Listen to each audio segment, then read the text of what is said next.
Welcome back to the show, everybody. It's Dina Calmetta here. And for today's news, it being Sunday, I'm just going to bring you guys a quick update because these headlines are going to change second by second, minute by minute. As I'm sure you're all aware, the United States has struck Iranian nuclear sites just last night, as I posted on social media and here on YouTube. President Trump has branded the U.S. strikes a spectacular military success, stating that Iran's key nuclear enrichment facilities have been completely and totally obliterated. He deployed B-2 stealth bombers to take out Iran's key Fordow bunker, Natanz, and Isfahan sites, and I'm not sure if I pronounced that right, so please forgive me. President Trump has also stated that he wants peace. Defense Secretary urged the Iranian leaders to come back to the negotiating table after the U.S. strikes destroyed key nuclear sites. The Defense Secretary said that President Trump wants peace, but reiterated that Iran cannot have a nuclear weapon. The U.S. strikes on key Iranian nuclear sites involve technology that no other military in the world could use, according to U.S. top officials. The strikes with 75 precision-guided missiles, including 14 GBU-57 massive ordnance penetrators, destroyed the sites, according to the chairman of Joint Chiefs of Staff.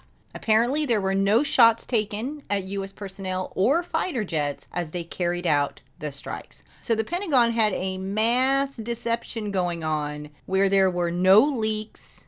They were able to go into Iran's airspace without anybody knowing in the world, except for those few select people. It's also been noted that this was the largest B-2 operational strike in U.S. history. It was the second longest B-2 mission ever flown, exceeded only by the days following 9/11. So now that this has happened, what is next? What can we expect next? Well, we do know that the United States has warned Iran that there is a choice between peace and tragedy. The president wants this to end, but says that there are more targets if things go sideways. Russia has condemned the strike, calling the attacks irresponsible and a gross violation of international law. The Russian Foreign Ministry stated that it is already clear that a dangerous escalation has begun, fraught with further undermining of regional and global security. Hezbollah says that they will not attack either Israel or the U.S. A spokesman told Newsweek that Iran is a strong country capable of defending itself. Logic indicates that it can confront America and Israel. Hezbollah remains committed to all matters agreed upon since the ceasefire. Despite the attacks carried out by the Israeli enemy, the party has remained committed to the agreement. So as of right now, this could change, but Hezbollah is not going to join the fight.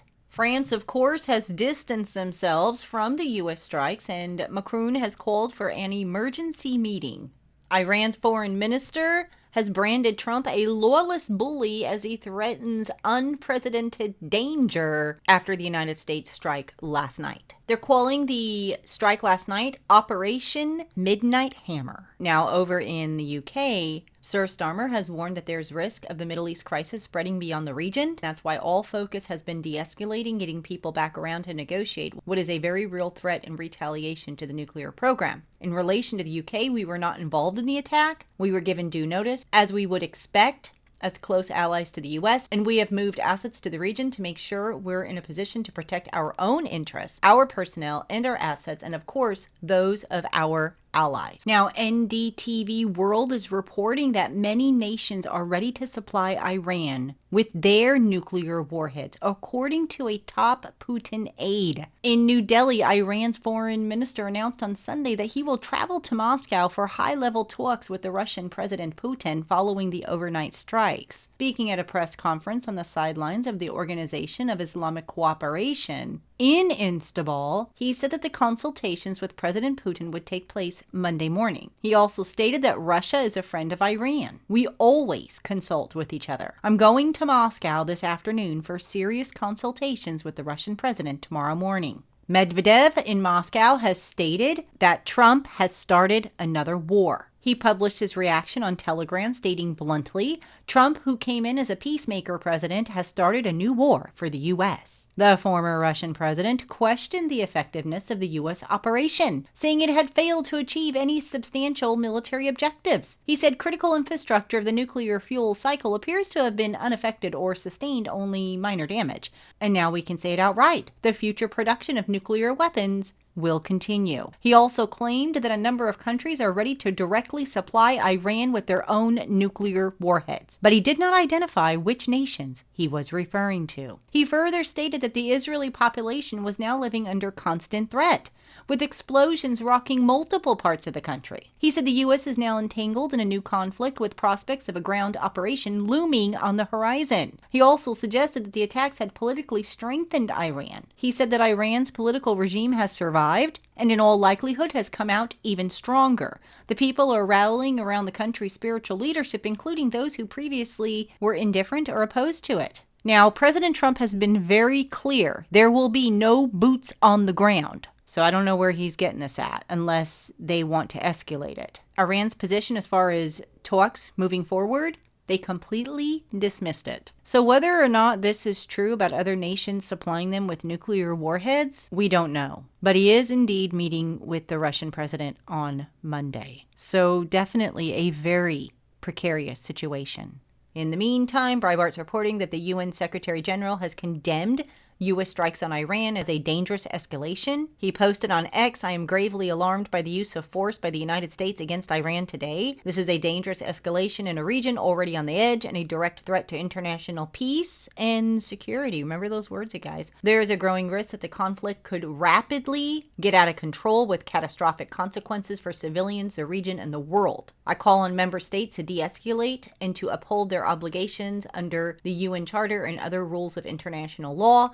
At this perilous hour, it is critical to avoid a spiral of chaos. There is no military solution. The only path forward is diplomacy. The only hope is peace. We are going to hear a lot about peace now, you guys. We're going to hear wars and rumors of wars. The United States is literally at war with Iran right now, with Israel. But we are going to hear a lot about peace and security. Where else do we hear about peace and security? 1 Thessalonians chapter 5, verse 3, "For when they say peace and safety, then sudden destruction cometh upon them as travail upon a woman with child, and they shall not escape." So what could this mean? Well, we know that the rapture is imminent. That can happen at any time. Nothing else needs to happen for the rapture to happen. But while they are saying peace and safety, then sudden destruction cometh. We don't know what that sudden destruction is, but we do know that a few things can't happen. We know that the Gog and Magog war cannot happen until after the rapture. So what is a Gog-Magog war? If you haven't tuned into this show, I did do a piece on the end times war, and that is when Russia, Iran, Turkey, Ethiopia, Libya, other nations come together, they form a coalition, and they try to invade Israel. I say try because they're going to fail according to scripture. So we kind of see that now with Iran consulting with Russia. We see the relationship has grown over the years, and this sort of is going to kick off that coalition even more so as it pertains to Iran. So my point is that war cannot happen until after the rapture. But we see the allies, this coalition coming together now. We also know that there's going to be a peace agreement, as noted in Daniel chapter 9, verse 27, where the Antichrist will confirm a peace covenant with Israel and many others for 7 years. So this peace and safety, we're going to be hearing a lot of this because we don't know what Iran is going to do. We don't know what Turkey is going to do. We don't know what Iran and Russia are going to do together to retaliate. Iran has warned that now the war has begun for us. Iranian TV has stated that every American citizen or military member is a legitimate target. There are reports on Telegram that the United States is now noticing signs of an Iranian boats moving into the Persian Gulf. It's also been reported that Iran's parliament unanimously reached a decision to close the strait. The final decision is resting with the Supreme National Security Council and the Supreme Leader. And this is all coming from Marty's 2-minute warning on Telegram. So I encourage you guys to go over there and visit him. He's got a lot of news. Here's a piece from Fox News. It's an opinion piece as to what could possibly happen next in regards to Iran's actions. 4 likely Iranian responses. Number 1, regional attacks on U.S. assets. Iran will likely target American military bases and diplomatic posts in Iraq, Syria, and the Gulf states through proxy militias. Any U.S. casualties could force a wider war, which Trump has already stated. Disruption of oil routes. Iran could attempt to block or threaten the Strait of Hormuz, a choke point for nearly 20% of the world's oil, and I just reported that from Telegram. Even a short disruption could send global energy prices soaring. Number 3, expect missile attacks or proxy assaults on Saudi Arabia, the UAE, and especially Israel, which we've seen that overnight. Iran's allies in Lebanon, Syria, and Gaza are likely already preparing. We already saw some action with Lebanon last night in regards to Israel. Number 4, asymmetric attacks abroad. Network of operatives includes sleeper cells in Latin America, Europe, and possibly the US. If Iran believes it has little to lose, civilian targets and cyber infrastructure may be in the crosshairs. They're also saying that prepare for a shadow war. The US and its allies must now pivot quickly to containment, deterrence, and resilience. Air defenses must be reinforced. Cyber infrastructure must be secured. Intelligence agencies must track Iranian networks abroad, and most importantly, diplomatic channels must remain open to allies and, when possible, to adversaries. This is not a time for complacency. It is a time for clear strategy, disciplined leadership, and vigilance. So what can we say of this matter right now? Everybody needs to be paying attention. Number 1, spiritually. Get your houses in order, you guys. Get right with God. If there's any unforgiveness, forgive today. Get everything in order that you need to get in order, because the rapture can happen at any moment. And I'm not setting dates whatsoever. Jesus said that no one knows the day or the hour, but he did say that we would see the signs. I think we're seeing some signs, you guys. If you've been a subscriber to this channel for any amount of time, I've been reporting on these signs for over a decade. So the signs are there, and this is a huge one that just took place. So houses in order, number 1. Number 2, be aware of your surroundings. Take precautions. Number 3, because we don't know what they may do to our power grid. There are just a lot of unknowns right now. Have some food stocked up. Have some water stocked up. And I don't think I'm being sensationalized, you guys. It's just good to prepare for all scenarios. And of course, pray. Control what you can control in your life and leave the rest to God. But this is definitely a very serious matter. Now, hopefully Iran will come back to the negotiating table. I highly doubt it, but anything is possible. And as always, I'll continue to keep you updated. Please do leave your comments below this video. I want to hear what you guys think. Also, when you have some time, come and visit us on our social media pages as well as our website at www.cww7news.com. All right, everybody, thank you so much for watching. God bless.